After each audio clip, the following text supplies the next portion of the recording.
Hello and welcome back to the Fantasy Legion. Al and Sean back again. Good to be back. Right, we've had a request from a viewer. Yep. He's a Lions fan, good friend of ours, Mike. Yep.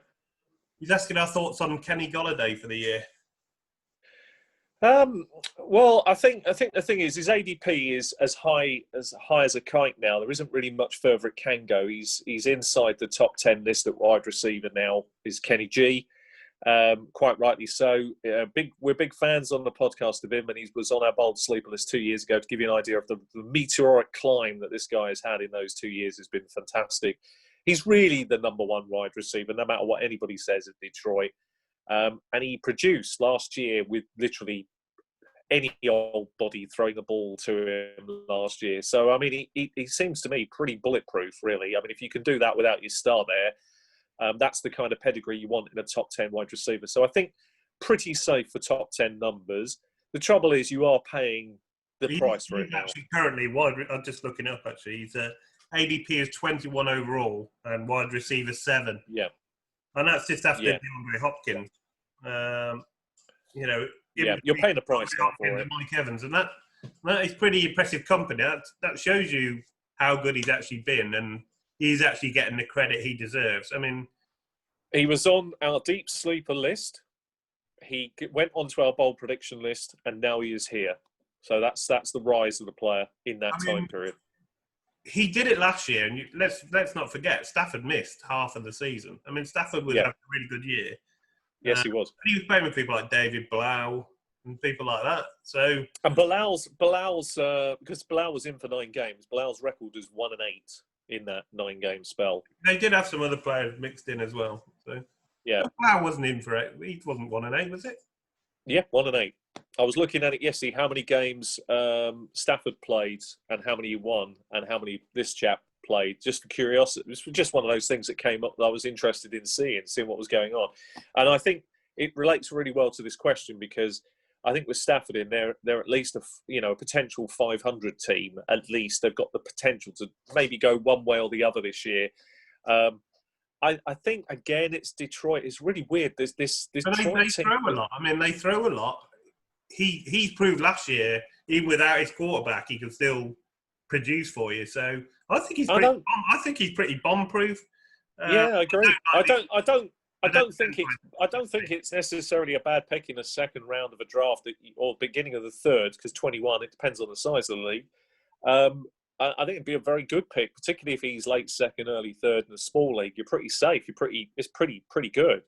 But you are paying a pretty big price for him. But his potential is there to, you always say, could he kick on again? Well, based on last year's numbers and based on who was throwing him the ball, absolutely he can kick on again. So can he be top 5? It's very possible. He's not far off it now. So you're only playing his wide receiver 7 anyway, so you're not actually getting that much value. But no, that's the only issue. He's safe. I mean, if there were not better options there, I'd take him. I like him as a player. I think he's good. I think, like I say, I think he's bomb-proof.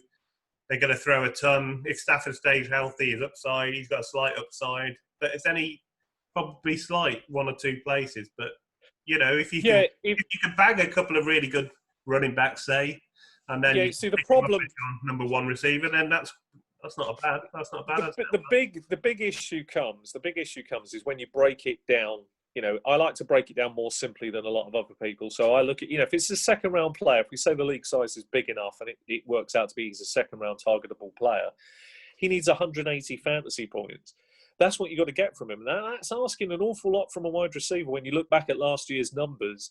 And even though he was peppered, it depends. I mean, that's standard. Well, so if you're playing PPR and he's going to get a ton of targets, isn't he? So in PPR, you'd have to. A half point is had 40, and full point is had 80. So those are the targetable numbers. It's a lot easier to pallet it if it's 4-point PPR. You can certainly say in the second round that's fine. No problem. He'll be the number 1 option. He'll get a ton of targets on a throwing team.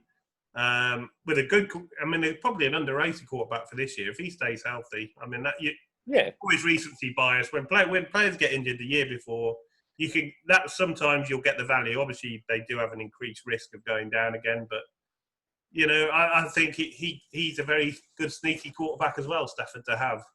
Still got a few years left in the tank, and as you say, yeah, sure. I don't think you finished yet, mate.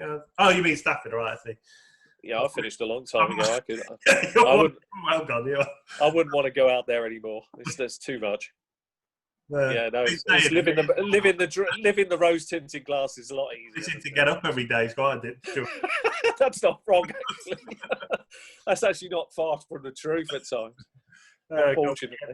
Right, okay. Anyway, Kenny Golladay. Yeah, I mean, I think I'd want him in the third round if I was going to draft him. If he's still there, definitely consider him. I've already drafted him this year, so you got him in the third round, so that's the perfect place. 48. So I was really that's a bargain.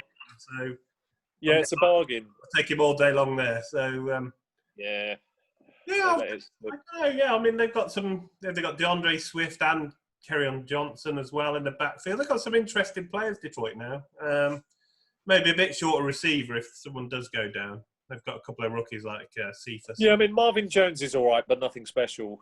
TJ Hawkinson needs another year at tight end, I think. One game against the Bengals. Hawkinson's another one we should have mentioned on the injury list. He's definitely got problems with his injuries, hasn't he, Hawkinson?